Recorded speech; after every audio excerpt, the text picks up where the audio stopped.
Siapa di sini yang suka dengan lele? Pastinya kalian suka dong ya guys. Oh iya, berbicara tentang ikan lele, nggak lengkap rasanya jika kita tidak tahu bagaimana budidaya ikan ini agar menjadi usaha tambahan buat kita semua. Pengen tahu caranya? Ini dia, peluang cuan 45 hari. Budidaya ikan lele, sistem bioflok sudah bisa dipanen.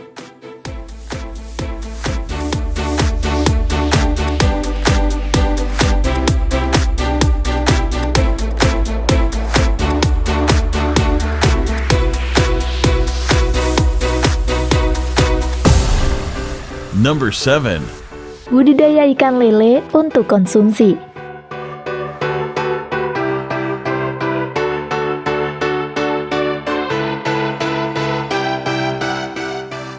Budidaya lele memang sudah tidak lazim lagi dilakukan di masyarakat Indonesia. Meski demikian, tidak banyak yang tahu cara budidaya lele yang benar dan cepat dalam menghasilkan keuntungan. Mengkhususkan pembesaran ikan lele hingga mencapai ukuran layak untuk dikonsumsi. Sahabat Wargaters, kalian lebih suka makan ikan lele yang masih kecil apa yang sudah ukuran sedang nih? Kalau ini sih sukanya yang masih kecil ya, because tulangnya bisa ikut dimakan ya. Kriuk-kriuk gimana gitu. Tapi tidak semua orang seperti itu. Banyak diantaranya yang menyukai ikan lele sudah besar. Coba deh kita bayangkan sejenak pepes ikan lele bakar, ikan lele goreng, dan ikan lele asam manis. Yummy ya guys. Jadi bikin ngiler, ya kan? Bagi peternak yang memelihara ikan lele untuk konsumsi biasanya lebih memilih ikan dengan ukuran 9-12 cm dengan alasan lebih cepat dan lebih mudah untuk dipanen. Memang, bisnis yang satu ini sangat menjanjikan keuntungannya. Namun, bukan berarti kita boleh ceroboh dalam memeliharanya. Ikan lele merupakan jenis ikan yang mampu untuk hidup dengan kondisi lingkungan kolamnya yang padat. Number 6. Pemicu kegagalan.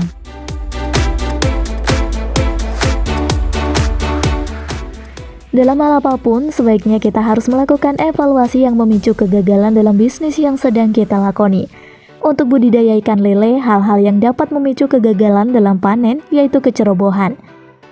Meskipun terlihat mudah, namun penting untuk mengetahui bagaimana cara budidaya ikan lele yang benar. Sebab ikan lele merupakan jenis ikan yang cukup unik dan merupakan jenis ikan nokturnal. Selain itu, lele juga memiliki sifat kanibal, alias bisa memakan ikan sejenisnya. Hal ini tidak mengherankan, karena lele adalah ikan berjenis karnivora. Kalian tahu kan karnivora itu apa? Ya, betul sekali. Karnivora adalah hewan pemakan daging. Itulah mengapa jika salah seorang dalam cara yang teknik, maka budidayakan lele ini akan mengalami kegagalan dan tidak menuai hasil seperti yang diharapkan.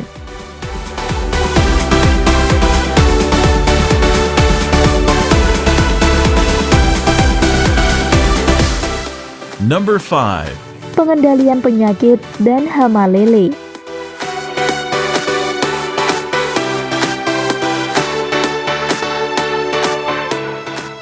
Penyakit memang sangat rawan dijangkit oleh berbagai macam ikan, khususnya di sini adalah ikan lele. Yang sering dialami oleh peternak lele adalah penyakit yang disebabkan oleh bakteri. Biasanya hal ini mempengaruhi tubuh kembangnya lele sampai menyebabkan kematian pada lele. Untuk mencegah terjadinya hal tersebut, sebaiknya kalian melakukan pengecekan setiap hari untuk mengantisipasi adanya hama yang akan menyerang ikan.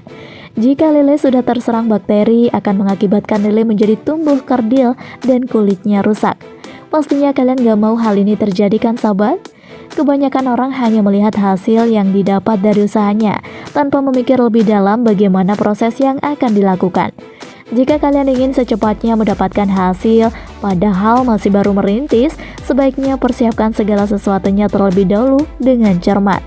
Pelajari terlebih dahulu tentang ikan dan cara budidayanya, mempersiapkan bahan dan alat yang harus digunakan, dan juga meneliti bibit ikan yang akan dipelihara.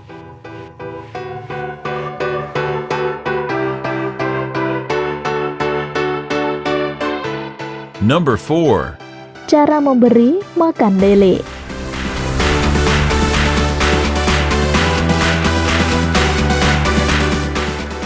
Pakan memang salah satu faktor utama dalam budidaya.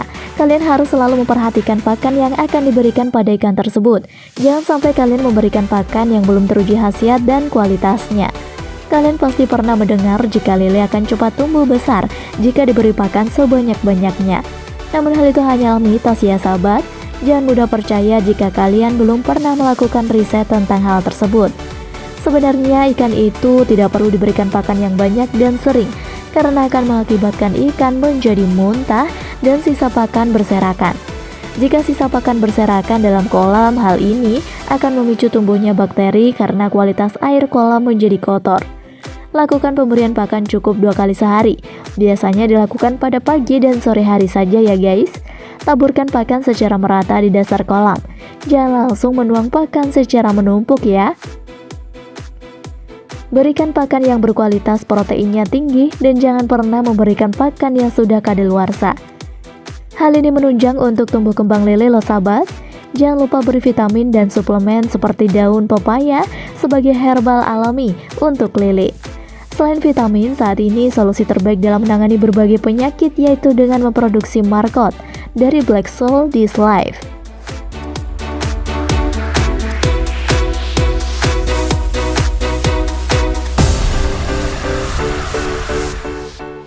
Number 3. Tahap penjagaan kualitas air.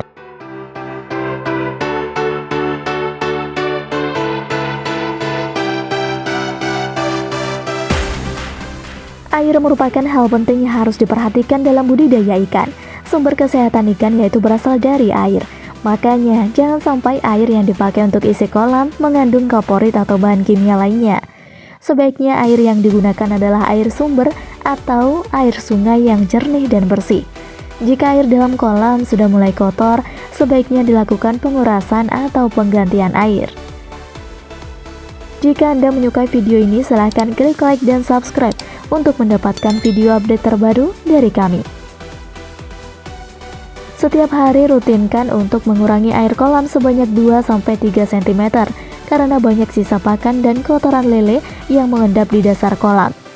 Jika tidak dibuang, maka akan menjadi racun dan kualitas air jadi buruk.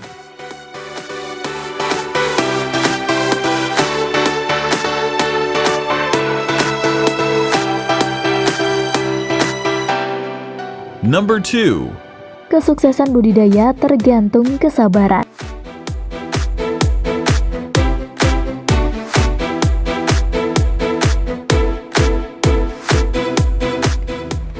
Semua usaha pastinya harus dibarengi oleh jiwa yang kuat. Jangan pernah berputus asa dalam segala hal ya sahabat. Teruslah semangat hingga menemukan titik sukses yang seperti kalian inginkan. Belajar dan terus belajar agar cita-cita bisa kalian capai. Biasanya dalam budidaya ikan lele di sini hal yang sulit adalah masalah ikan terkena penyakit. Pastinya kalian sudah panik jika hal ini terjadi.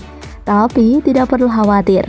Kalian hanya memerlukan pemberian vitamin secara rutin agar ikan tetap sehat dan tidak mudah sakit.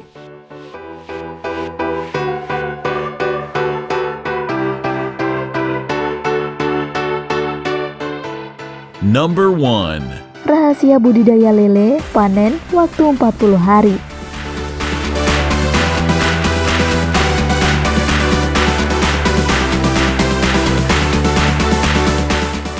Waktu yang wajar untuk panen lele yaitu sekitar 3 bulan.